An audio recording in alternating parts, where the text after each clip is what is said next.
Ito po yung hinanda kong pagkain ko ngayong hapon. Ito, leftover lang po ito kahapon. Sinabawang balat ng baka at saka may lasag siya, may meat naman siya oh. Ayan. And then, sinamahan ko siya ng avocado at saka egg para ang meal natin for today is low carb meal. So, kain po tayo. Maganda po ngayon pag may sabaw kasi tag-ulan na. Itong ginawa kong sabaw na ito, mayaman sa collagen kasi malagkit siya oh. Alam niyo ba ang collagen? Nakakabata, nakakawala ng wrinkles, nakakaganda sa mga skin natin.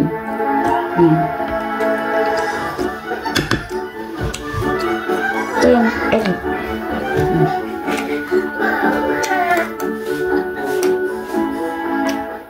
Yung egg lang sunny side up, pero salt lang ang nilagay ko.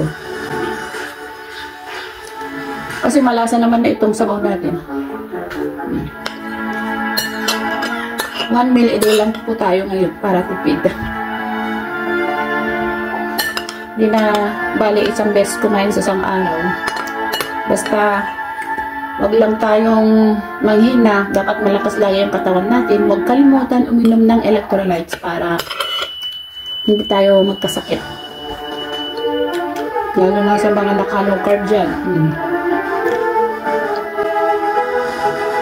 Kasi pag naka-low carb ka o di kaya naka-keto diet ka, hindi ka gutumin.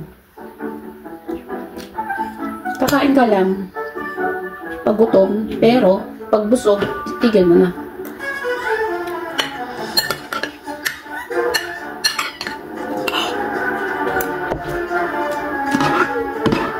Masarap itong sabaw, lalo na pag may silip.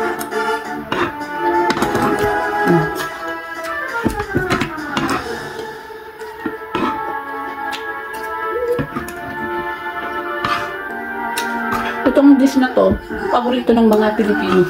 Lalo na pag may pait-pait. Ginawang pinapaitan.